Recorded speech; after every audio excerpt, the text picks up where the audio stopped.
Boa noite, igreja. Boa noite.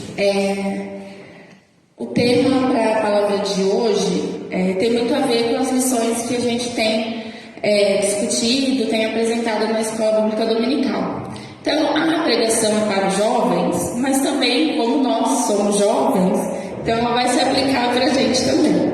E uma dica, viu? Vocês querem se sentir jovens? Fique perto dos jovens. Eu, quando estou perto deles, eu rejuvenesço assim, uns 30 anos. Fico quase da idade deles. Quase, né, gente? Aí vem a dor de coluna. Então, o texto base é esse aí. O texto base para a gente, para falar do sermão de hoje é esse. Tá? Em Salmo 119:9, que diz assim: como pode o jovem manter pura sua conduta, vivendo de acordo com a tua palavra? Eu escrevi tudo, gente, porque eu falo demais. Então vocês vão ver que eu leio, que eu vou ler aqui bastante para eu não sair do rumo. É uma frase curta, é um versículo curto, mas que ele tem menos de 20 palavras, se a gente for olhar ali, né? Mas ele resume toda a conduta de um cristão, não só do jovem, porque ele faz a pergunta e ele mesmo responde. Como pode o jovem manter pura sua conduta, vivendo de acordo com a tua palavra? E aí eu dividi o tema desse versículo em 3 partes, e aí a gente vai falar um pouquinho sobre cada parte. O primeiro ponto é o relacionamento. Então, como pode um jovem manter pura sua conduta em seus relacionamentos? E aí nós vamos lá para 1 Coríntios 15:33, que diz assim: não se enganem, as más companhias estragam os bons costumes. Qual é o significado de relacionamento? Fui lá no dicionário procurar. No dicionário diz que relacionamento é a capacidade de manter relacionamentos. Então, redundante, né? De conviver bem com os seus semelhantes. E aqui está o ponto principal: os seus semelhantes. Semelhante significa idêntico, muito parecido. Então, o primeiro passo para a gente entender como a gente pode manter pura nossa conduta em nossos relacionamentos é entender quem são os nossos semelhantes. É a gente observar, identificar quem são os nossos semelhantes. Quem são as pessoas que a gente convive no nosso dia a dia. Então, esse é o primeiro ponto. Quem são meus amigos? Quem é aquela pessoa que eu faço as minhas confidências, que eu falo da minha intimidade? Quem são as pessoas que andam comigo? Jovem anda, né? Jovem anda junto com as pessoas. Então, quem são as pessoas que andam comigo? Eu como jovem. Quem são aquelas pessoas que estão comigo no meu dia a dia? As pessoas que vivem comigo no dia a dia, elas andam de acordo com a palavra? Sim ou não? A gente já tem esse primeiro passo para a gente refletir.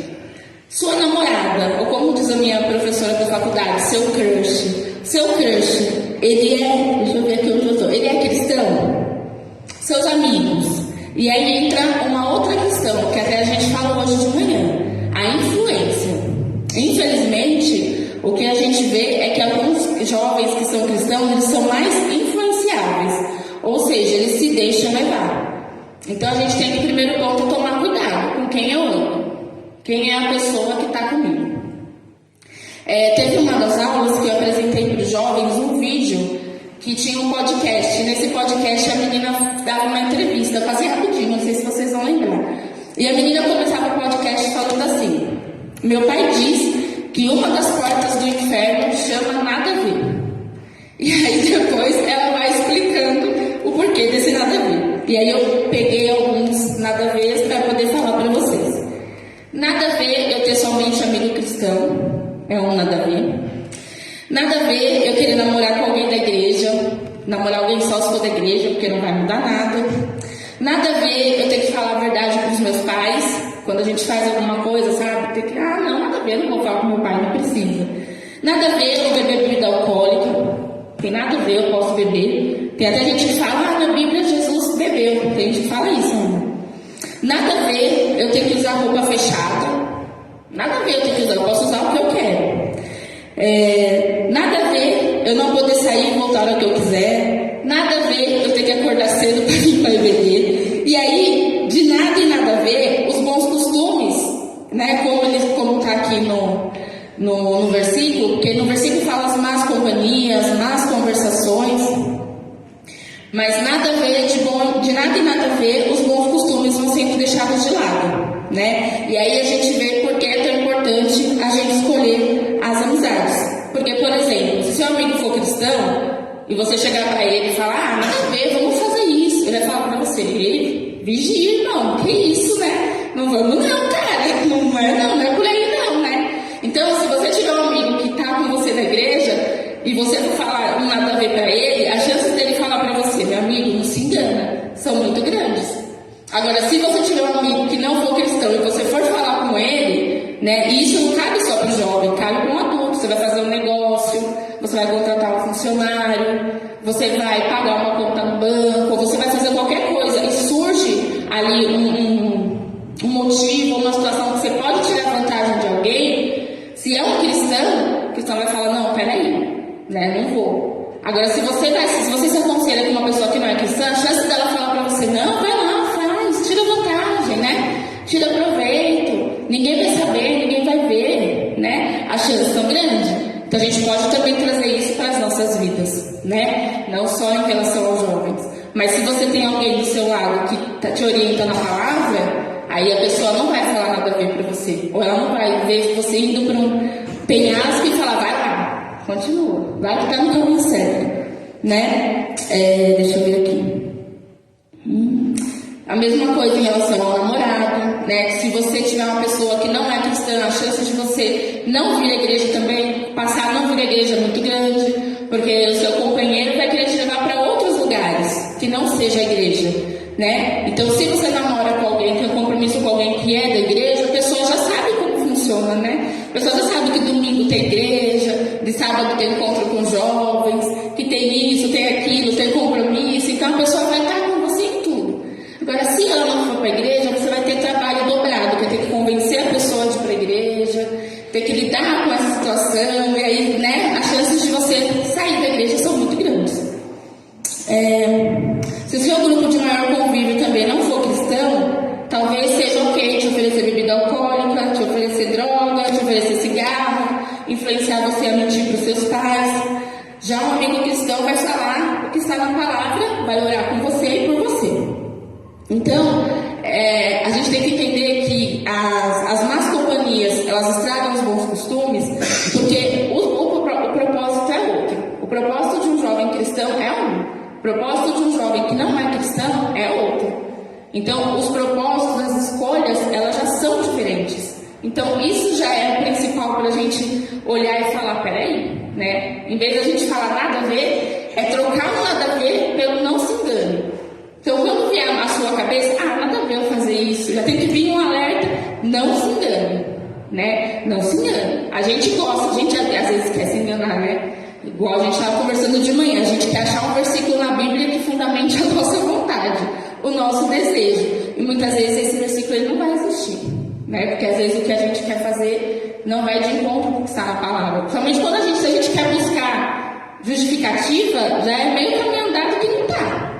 Né? Porque a gente já sabe, né? A gente já sabe. Então, se você vai buscar ali, é porque você já sabe que não está muito certo. Então, essa é a diferença. A gente troca o nada a ver pelo não se engane. Então, o que você tem que falar para você é isso, não se engane. Não se engane com as más amizades, não se engane com os prazeres, não se engane com a oferta fácil, não se engane. E não é o nada a ver. Né? Lembrando que o nada a ver é uma das portas que vai para o inferno. É isso, deixa eu vir aqui. E aí, o que acontece, né? Continuando na questão do nada a ver. Se a pessoa, ela resolve falar o nada a ver, em vez de falar o não se engane, chega uma hora que ela vai estar igual quando ele falava na escola dominical. Sabe quando você vai abrir a Bíblia e faz nheque? Faz nheque, porque você não cabe a Bíblia. Quando você vai ver, tem até poeira, sai até uma aranha lá de dentro da Bíblia. Se você vai para o nada a ver, de nada em nada a ver, de nada em nada a ver você não lê mais a Bíblia, de nada em nada a ver você não tem mais o aplicativo da Bíblia porque você baixou outro aplicativo, de repente um Tinder. Aí, de nada em nada a ver, você vai deixando de fazer as coisas que você deveria fazer como cristão, para fazer as coisas que o mundo te oferece. Então, a gente vai de nada em nada a ver e vai pro buraco, né? E um ponto importante, que é o que eu já falei também hoje de manhã, é que o caminho para o inferno não é o The Walking Dead. Ele é sedutor, ele é prazeroso e e ele é confortável. Então, o caminho que leva a pessoa para o inferno, ele não é um caminho que a gente olha e fala, muito feio, sem graça. Não, ele é prazeroso. O diabo faz questão de deixar, né, o caminho bem atrativo. Mas no final a gente sabe onde vai dar esse caminho, né? Deixa eu ver aqui. No dicionário diz que o significado da palavra corromper, que está lá no versículo, é perverter-se moral ou fisicamente. E em relação a algo concreto, é tornar apodrecido ou estragado. E aí eu vou dar um exemplo para vocês. Tem uma cesta na cozinha de casa e nessa cesta tem uma dúzia de laranja. Esse exemplo, gente, é mais antigo, né, do que eu não sei o quê. Tem uma cesta uma cesta com uma dúzia de laranja. Lá no fundo da cesta, tem uma laranja embolorada. Vocês sabem o que é bolor, né? Aquela coisinha que fica por cima, parece um veludinho cinza, né? Lá no fundo da cesta tem essa laranja embolorada. Quando a gente passa da cozinha para a sala, enfim, nossa, que cesto lindo, né? O cesto tá lindo, a laranja tá linda, por cima. Mas lá por dentro, lá por baixo, aquela laranja, ela tá apodrecendo todas ao redor dela. Só que a gente não percebe, porque por cima tá tudo bonito. Aí você acorda no mesmo dia querendo chupar a laranja, na hora que você vai pegar, você vê que por baixo tá tudo estragado. Inclusive ela tá bonita por cima, mas por baixo ela tá estragada. Só que a gente não vê, porque a gente só viu a aparência. E a gente ficou dias sem comer a laranja por causa do trabalho, isso aqui é a hora que você vai ver, a laranja tá embolorada. Então, se a gente se deixa enganar pelas pessoas, trazendo da laranja para as pessoas, a gente também pode se deixar levar pela aparência, né? Então, você olha para aquilo e você fala, nossa, que lindo, que legal, não sei o quê, mas está embolorado, né? Você olha e fala, nossa, que legal, que atrativo, que prazeroso, está estragado. Então, a aparência, ela ilude muito a gente. Mas a gente tem que olhar mais embaixo. A gente tem que ir mais a fundo. E nós, como cristãos, aonde que nós vamos mais a fundo? Quando a gente lê e quando a gente estuda a palavra. Aí, quando alguém vier com um nada a ver, que é superficial, a gente vai chegar no não se engane, que é mais embaixo. Porque a gente tem o conhecimento. Então, quando alguém chegar para você e falar nada a ver você mentir para o seu pai, lá na Bíblia está escrito para você honrar seu pai e sua mãe. Então, você sabe que mesmo que a conversa seja difícil, você não vai poder mentir para o seu pai e para sua mãe. Porque a Bíblia fala para você não mentir. Né? Se alguém falar para você nada a ver você beber, você vai saber que você não pode beber. Primeiro, porque você não tem 18 anos. Se você tiver, segundo, porque você não pode dar mau testemunho. Terceiro, porque a Bíblia fala para a gente não se embriagar. E aí vai indo. Então, se a gente não tem o conhecimento da palavra, a gente vive só o superficial, a gente vai facilmente para o caminho do nada a ver. Porque nem a gente sabe o que a gente está fazendo. Né? Agora a gente vai falar sobre o relacionamento mais importante de todos. Alguém tem ideia aí de qual que é? Então, você já falou, a gente vai ganhar um bombom no final. O relacionamento com Deus. Esse é o primeiro relacionamento que nós devemos investir tempo. E como eu invisto tempo em um relacionamento com o Senhor? Buscando conhecê-lo através da sua palavra. Então, devocionais, e hoje em dia tem umas páginas na internet assim, muito boas para a gente pesquisar. Eu sigo várias, que tem devocional, tem versículo do dia, e tem a explicação do versículo e tal. Muito legal. E a gente busca o Senhor também em oração. E buscar em oração não é só na hora do aperto, mas fazer da oração um momento de intimidade com o Senhor. Então eu não vou só lembrar de falar com Deus quando eu estou passando por uma situação difícil. Eu vou falar com o Senhor todo momento. Eu vou falar com o Senhor na hora que eu acordo, eu vou falar com o Senhor na hora que eu vou dormir, eu vou agradecer a comida que eu estou comendo, eu vou agradecer ao Senhor. Quando eu estiver num momento de louvor assim, maravilhoso, quando eu estiver com meu marido jantando, nossa, muito obrigada, Senhor, por nos proporcionar um momento desse. Quando você estiver na escola, é orar, é ter o seu momento com Deus. Então, se eu não tenho intimidade com Deus, por consequência, eu não tenho relacionamento com Ele também. E aí eu também não sei quem é Deus, porque se eu não busco a Deus, como que eu vou saber quem Ele é? Né? Como que eu vou ter um relacionamento com o Senhor? E aí tem vou dar outro exemplo. Alguns médicos dizem que a gente tem que beber 2 litros de água por dia, né? Algumas pessoas bebem mais, outras pessoas bebem menos. Tem aquela pessoa que chega tipo 11 horas da noite e fala, nossa, não bebi um copo com água hoje? Né? Tem gente que é assim, que não bebe água. Nem que, nossa, passa o dia inteiro com sede, mas não bebe água. Tem quem bebe, mas tem quem não bebe. E a água, ela é essencial para o nosso corpo. Ela é fundamental, né? Para o nosso corpo. Tem gente que bebe refrigerante, tem gente que bebe suco, tem gente que bebe, né, que tira a laranja do fundo do quintal, mas nada disso substitui a água, né? Nada substitui a água, ainda mais se você tomar um refrigerante que é industrializado. Então a gente precisa beber água para hidratar o corpo, para manter o nosso corpo ali funcionando certinho. E isso também a gente pode trazer para a oração. Então, eu bebo água por mim, eu não posso beber pelo Danilo. Eu não posso beber pelo Danilinho, né? Porque a água vai fazer bem para o meu corpo. Então, o pastor pode orar pela minha vida, o grupo de oração pode orar pela minha vida, que é maravilhoso, é muito bom. Eu posso pedir lá no grupo do WhatsApp para as pessoas orarem por mim. Só que a minha oração com Deus é só minha. Não tem como eu pedir para outra pessoa fazer isso por mim. Esse momento de intimidade que eu tenho com o Senhor, ele é meu. É ali onde eu vou me derramar, é ali onde eu vou falar das minhas dores, ali é onde eu vou contar o meu dia, ali eu vou falar do que me constrange, o que me sufoca, o que me aflige, o que foi bom, o que foi ruim. Ali eu vou me entregar para o Senhor. E ali é o meu momento com Ele. Por isso que Deus fala, tranca a porta do seu quarto, ali, né? Você vai orar, ali você vai se derramar. Porque é aquele momento que você vai ter intimidade com o Senhor. E esse momento de intimidade, nenhuma outra pessoa pode oferecer, pode proporcionar isso para você. E nem essa sensação, né, de quando você acaba de orar e você fala, ufa, parece que eu tirei um peso das costas, né? E Jesus fala pra gente, daqui, dá que eu carrego. Então, esse momento de intimidade é seu e Deus. Então, não adianta a gente pedir para nenhuma outra pessoa orar por nós, a gente pede, a gente fala, porque a gente sabe que a oração tem muito poder, mas para a gente ter um relacionamento com Deus, é você e Ele, e através da oração. Estudo da palavra, mas a oração. Lá em Mateus 6,33, diz assim, então eu vou continuar ainda nesse assunto, mas eu vou falar primeiro Mateus 6,33 diz assim, busquem, pois, em primeiro lugar, o reino de Deus e a sua justiça, e todas essas coisas serão acrescentadas a vocês. Então, para a gente finalizar esse tópico de relacionamento, eu escolhi esse versículo por quê? Você quer ter bom amigo? Busca Deus. Quer ter um crush legal, um namoradinho da hora? Busca Deus. Esse é o primeiro relacionamento que você tem que investir tempo. Quer ter um bom trabalho? Busca Deus. Quer ter um bom lugar para você adorar? Busca Deus. Tá com problema? Busca Deus. Então, a gente tem que, quando a gente fala nesse versículo, parece que a gente está buscando... Obrigada, mãe. Parece que a gente está buscando alguma coisa... Parece que a gente está buscando alguma coisa física, né? Busque primeiro o reino do céu, a sua justiça, e todas essas coisas serão acrescentadas a você. Eu vejo muita gente colocando esse versículo falando em relação a financeiro. Mas não é só isso.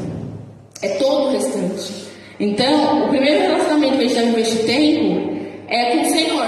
Porque aí todo o restante vai ser estabelecido a partir do relacionamento que eu tenho com Deus. Então, o meu relacionamento com Deus vai ser minha régua para o meu relacionamento. Né? Então, aqui, tudo bem, pode ser meu amigo. Não tá? Poxa, vai ser meu colega, mas não vai ser meu amigo. Poxa, eu gosto muito dessa pessoa, mas não posso ter um relacionamento com essa pessoa. Esse emprego, nossa, muito legal, vai pagar bem, mas não tá legal, não é o que eu quero. Então, eu não vou. Né? Então, o relacionamento com Deus, ele é a régua para a nossa vida, para os outros relacionamentos. Então, busquem a Deus em primeiro lugar e todo o restante vai ser acrescentado. E olha que maravilha, de acordo com a vontade dele. E tem coisa melhor que a vontade do Senhor para a nossa vida? Não. Aí também a gente tem, hoje em dia, né, inclusive que eu já falei com os jovens, mas meio que superficial, o relacionamento que as pessoas que a gente vê do mundo, né, vamos dizer assim, umas pessoas que não são cristãs, o relacionamento que essas pessoas têm com Deus. Esses dias eu vi no Instagram um post que dizia assim, e uma pessoa famosa já falou isso, Jesus é legal, é um cara legal, o problema é o fã-clube dele. Vocês já ouviram isso? Vocês já viram nas redes sociais? É uma uma pessoa famosa falou isso, e aí o pessoal começou a copiar, né? Que a rede social é assim, fala, todo mundo copia. Em primeiro lugar, que Jesus não tem fã-clube, né? Segundo lugar, Jesus não é um cara legal. Jesus, ele é maravilhoso, ele é nosso amigo, ele é tudo, mas ele não é um cara legal, né? A gente tem que colocar o devido respeito quando a gente for falar em nome de Jesus. Então, quando essa pessoa, alguém for falar, ou você ouvir alguém falar isso para você, Jesus não é um cara legal. Jesus é aquele que morreu para me salvar. Então, aquele que morreu para me salvar, ele merece todo o respeito, inclusive na forma como eu vou falar com ele, na forma como eu vou mencioná-lo. Eu jamais vou mencionar Jesus Cristo como um cara legal. E nem vou falar que eu sou do fã-clube dele, eu não sou do fã-clube dele. Não existe fã-clube para Jesus. Né? O que é um fã-clube? São pessoas que se juntam para seguir uma pessoa na rede social, para ir no show dela, para fazer parte ali dos seguidores nas redes sociais, aí vê que a pessoa come, a pessoa chora, tá na rede social, a pessoa irrita na rede social, né? Aquele público consome as migalhas que aquela pessoa oferece, porque a pessoa não oferece tudo, né? A pessoa oferece aquilo que ela quer oferecer para ter você ali como fã dela, né? E Jesus Cristo, ele ofereceu tudo o que ele tinha. Jesus Cristo, ele ofereceu a salvação. Jesus Cristo, ele se entregou por inteiro. Então não existe fã-clube para Jesus. Nós somos adoradores, nós somos servos, nós somos discípulos, nós somos isso, mas nós não somos o fã-clube de Jesus. Né? Então isso também é algo que a gente aprende quando a gente tem relacionamento com Deus. Né? A gente aprende a distinguir, a gente aprende a olhar aquilo e falar não. Porque além da pessoa estar tratando Jesus como uma pessoa qualquer, ela está fazendo de nós algo que não tem nada a ver, né? Com os seguidores de Jesus, com os cristãos. Então, quando a gente tem um relacionamento com o Senhor, a gente também consegue distinguir essas coisas. A gente consegue olhar para essas situações e falar, não, peraí, não vou me enganar não. Isso aí não tem nada a ver no bom sentido. Né? Porque Jesus, ele não é só um cara legal, não é um cara legal. Nem deve se falar assim, né? Mas isso também a gente vê como falta de relacionamento. Então, as pessoas falam que são cristãs, que creem em Jesus, mas a pessoa me vai e fala uma coisa dessa. Então, por aí a gente já vê que não é um relacionamento muito sólido, né? O segundo ponto, eu acho que eu estou falando muito alto nesse microfone, não tá não? Tá normal?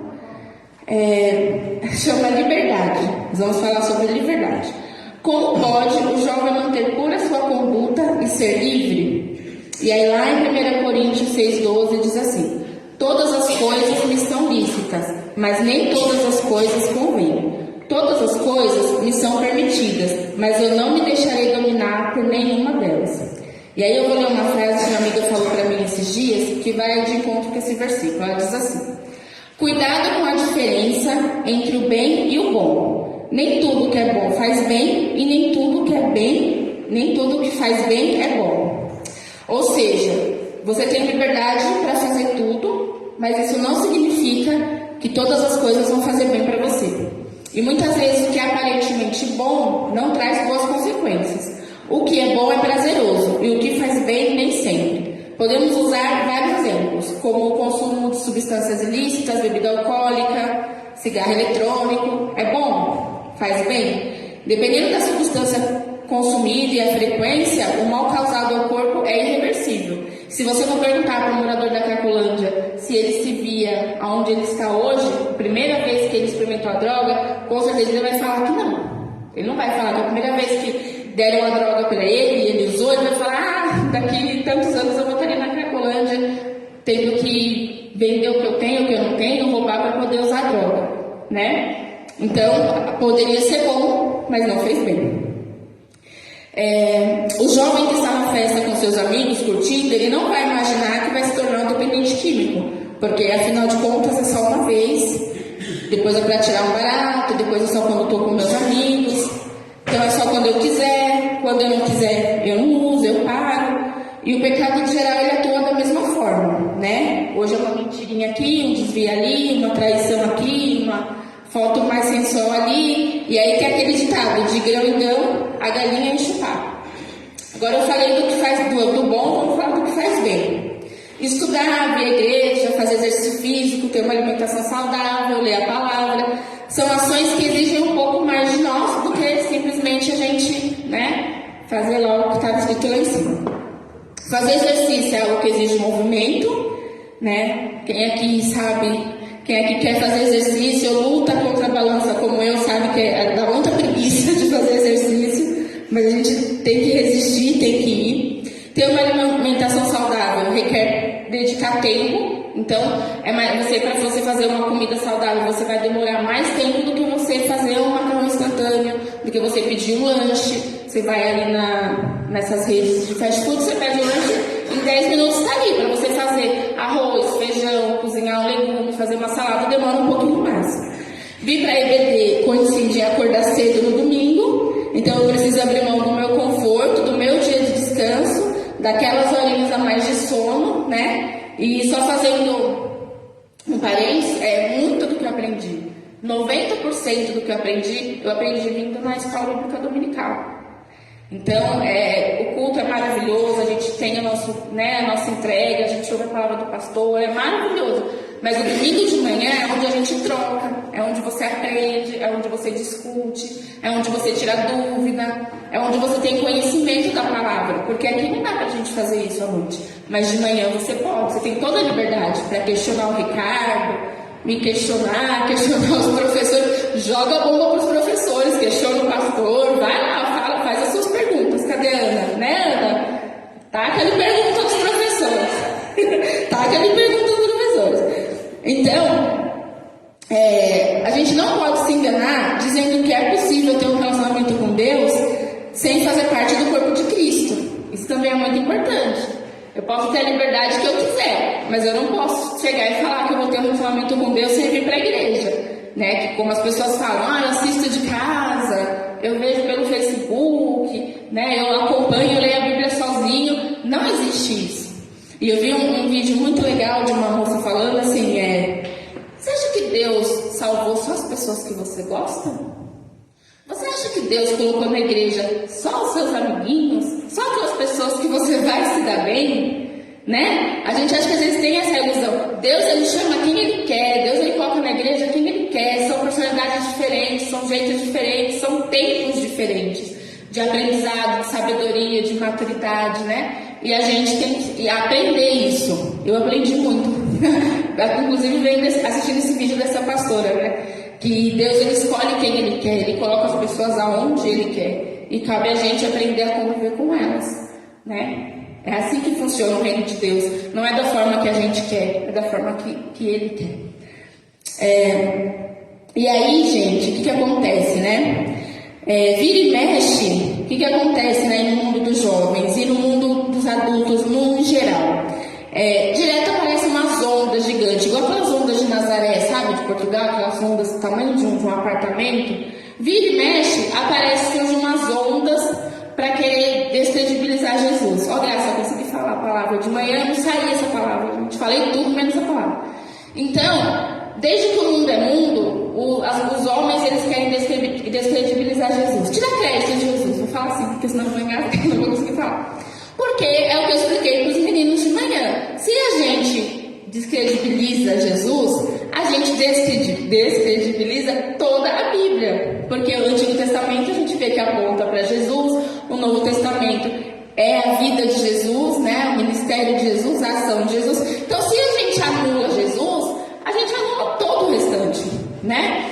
E aí, as pessoas, elas vêm sempre com uma nova ondinha, né? Agora a gente vê com as redes sociais, meu Deus do céu, né? Então, cada hora surge uma nova febre, agora é assim, vamos fazer assado. E aí o grupo de marketing do Capiroto, ó, entra em ação, e aí tem uma lista prontinha, vamos ver se vocês já ouviram falar disso.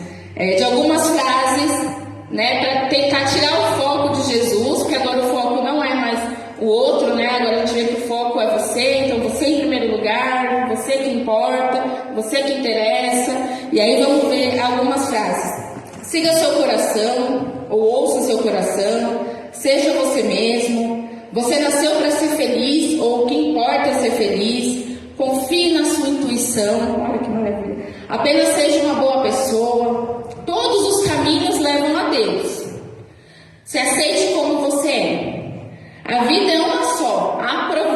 curta. A vida é curta. Faça o que tiver vontade. Você deve estar em primeiro lugar. E aí a última, que eu concordo em parte, fala assim: Deus é amor. Mas aí eles usam esse amor para fundamentar aquilo que eles querem, achar que é correto.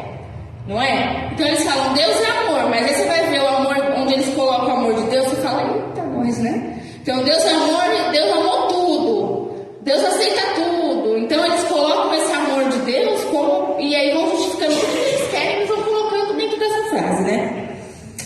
E aí a pessoa, né, que não está muito conectada com Deus, assim, ela vai se deixando levar, ela vai surfando nessa onda, né? É isso mesmo, o que importa é ser feliz, eu me amo, em primeiro lugar, vou fazer o que eu quero, eu sou assim, esse é meu jeito, a vida é muito curta.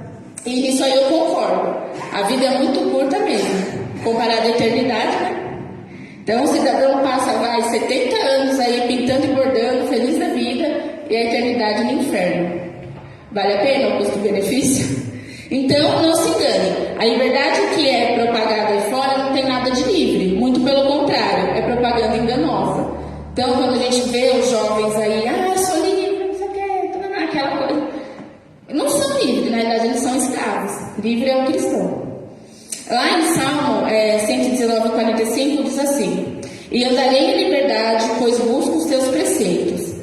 Busque a palavra de Deus e não as frases de autoajuda, a obediência ao Senhor e não os prazeres que o mundo oferece. São escolhas, novamente, escolhas. Jesus pagou a conta que nenhum de nós poderia pagar. No sangue de Jesus derramado na cruz, a liberdade, essa é a liberdade do cristão, né? É a nossa salvação. Ele se entregou para você ser livre. Não troque as ilusões, né? Não troque as ilusões sombrias que o mundo insiste em colorir. Eles pintam um cenário que na realidade não existe. E as pessoas se iludem e elas vão caminhando sem perceber para o inferno.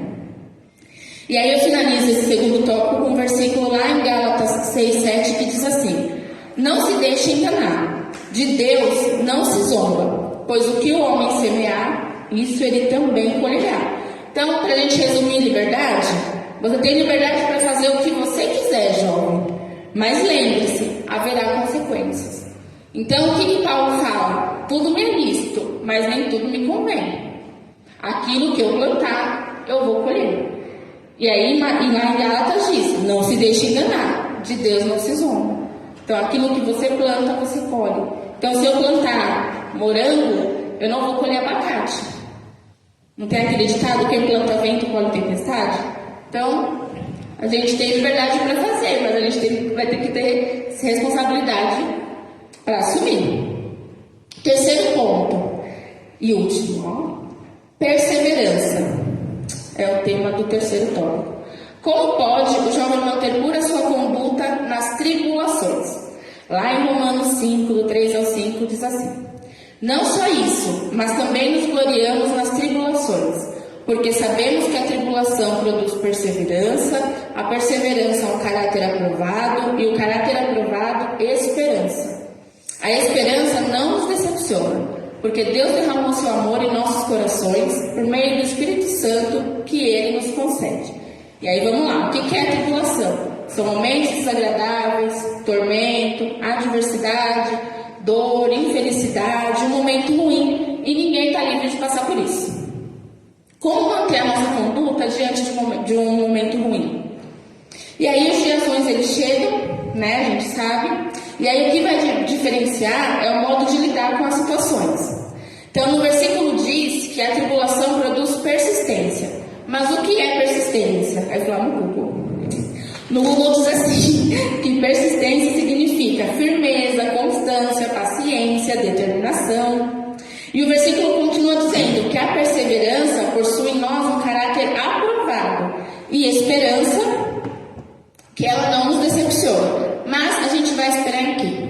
Né? E aí lá em Salmos 27 diz assim: Alguns confiam em carros e outros em cavalos, mas nós confiamos no nome do Senhor nosso Deus. O que é apresentado hoje nas redes sociais é totalmente o contrário do versículo acima. As pessoas exaltam seus bens materiais, seus corpos, suas vidas luxuosas, um mundo perfeito. mas não sabem lidar com as frustrações. Então há um endeusamento, uma adoração pelas coisas, mas isso não pode se aplicar a gente, não pode se aplicar aos cristãos.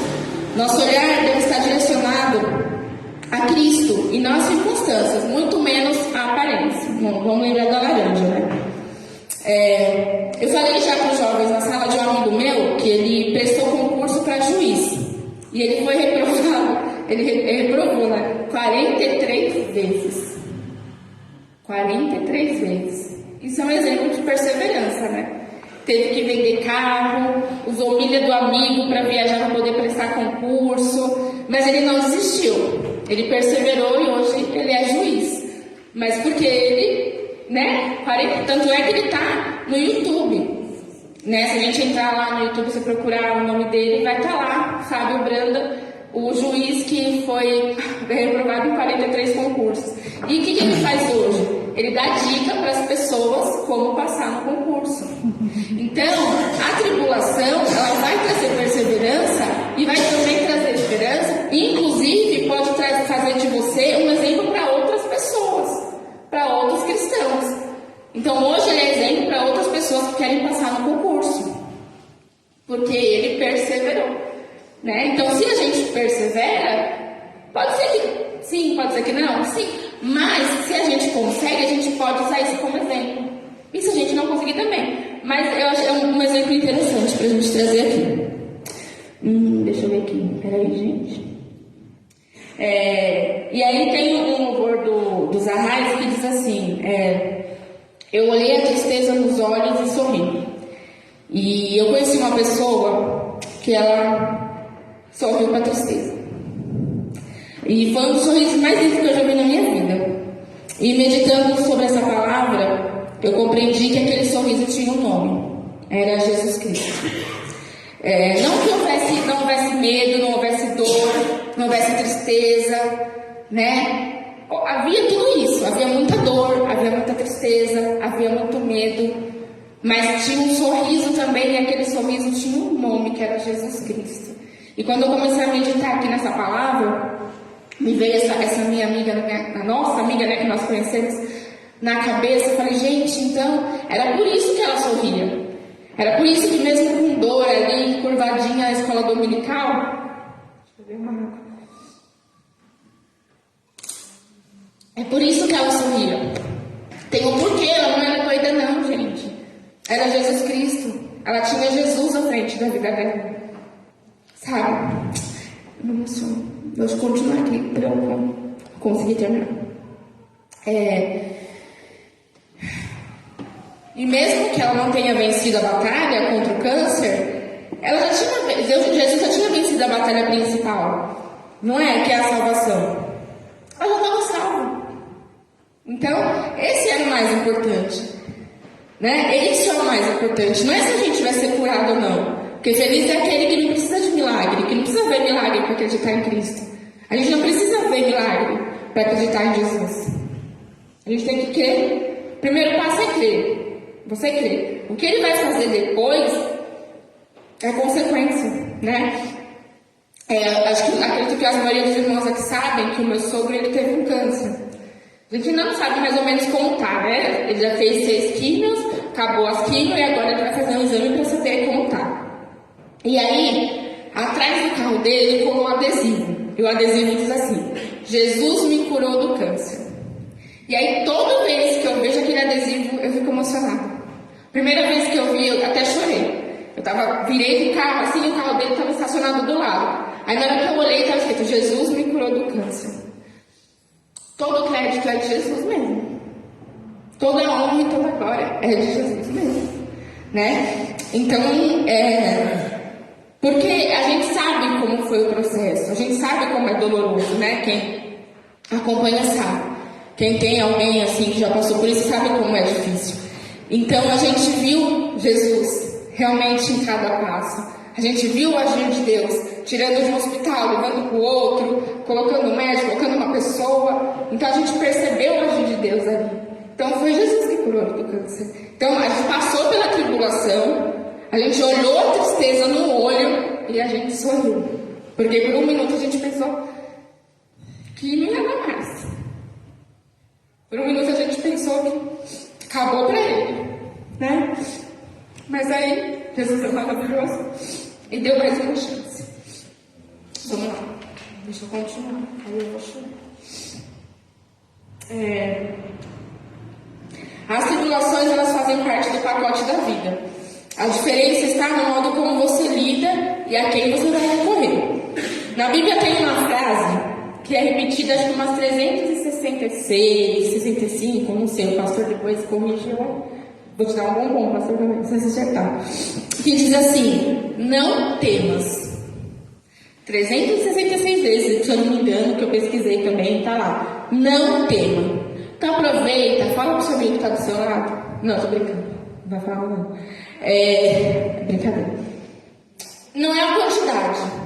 Não é questão de quantidade, mas é de quem fala. Quem fala para você não temer no seu momento de tribulação é Deus. Então quem está falando para você quando você tiver uma dificuldade, para você não temer, sabe quem é? É o Senhor dos Exércitos, é o Rei dos Reis, é o Salvador, é o Rei da Glória, o Eu Sou, o Alfa e o Ômega, o nome sobre todo nome, o Rei dos vivos e dos mortos, o Leão de Judá, o Cordeiro e Leão, a Raiz de Jessé, a Estrela da Manhã, o Lírio dos Vales. É Ele que fala para você. Não temas. O Messias, o Salvador, aquele que salvou a nossa vida, aquele que morreu no nosso lugar, Ele fala para você: não temas, eu sou contigo, estamos juntos, eu estou com você. Vamos olhar a tristeza nos olhos e vamos sorrir. Não importa o que você vai passar, não importa a tribulação que você vai passar, eu estou com você. Você não está sozinho. Vamos dar a mão e vamos junto. Eu não vou te deixar. Pode todo mundo te deixar, eu não vou. Pode todo mundo virar as costas para você, eu não vou. Nós estamos juntos. Estamos juntos e misturados. E aí, lá em Jeremias, diz assim: porque eu bem sei os pensamentos que tenho a vosso respeito, diz o Senhor.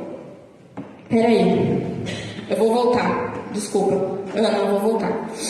Lá em Isaías 41:10 diz assim: não temas, porque eu sou contigo. Não te assombres, porque eu sou teu Deus. Eu te fortaleço e te ajudo, e te sustento com a destra da minha justiça. Então, seja qual for a tribulação, qual o tamanho da adversidade, que você tenha fé suficiente para olhar a tristeza nos olhos e falar: eu não tenho medo, porque o Senhor está comigo. E aí agora eu encerro com o versículo que está em Jeremias 29, do 11 a 13, que diz assim: porque eu bem sei os pensamentos que tenho a vosso respeito, diz o Senhor, pensamentos de paz e não de mal, para dar o fim que esperais. Então me invocareis e ireis, e orareis a mim e eu vos ouvirei, e buscar-me-eis e me achareis, quando me buscardes de todo o vosso coração. Estou emocionada, minha gente. Mas não é lindo? Não é lindo?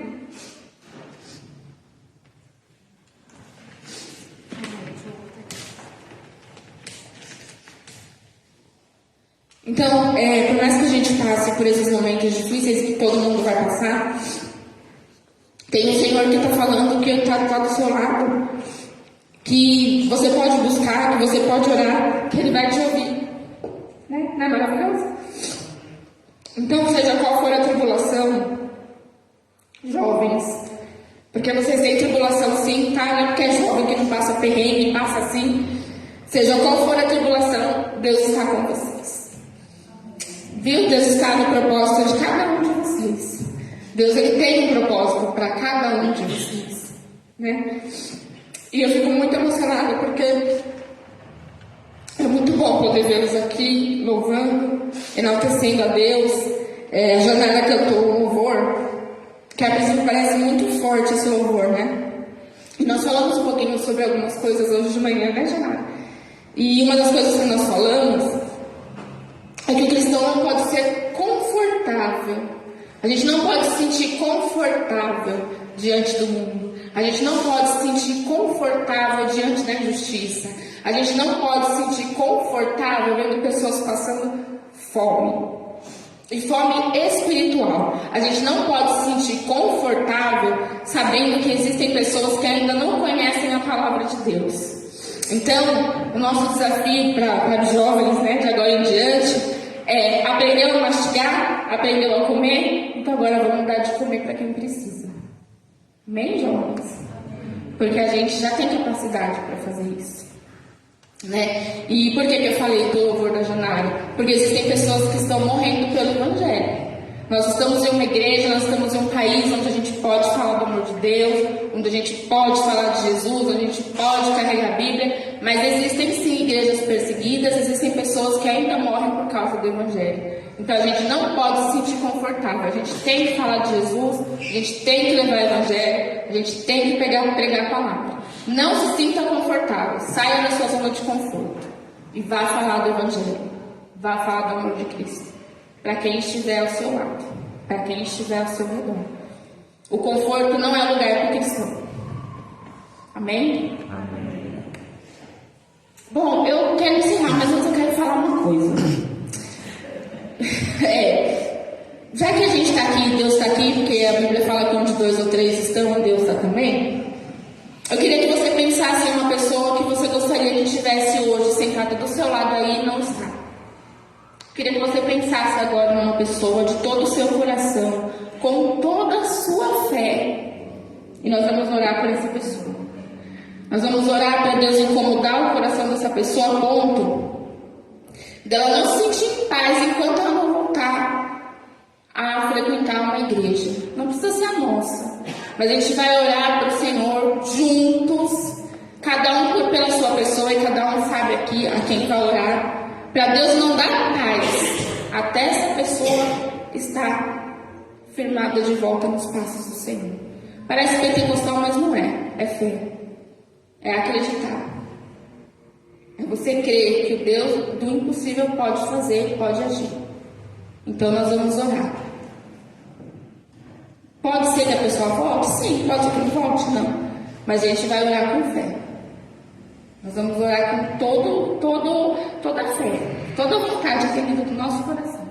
Amém? Então vamos orar.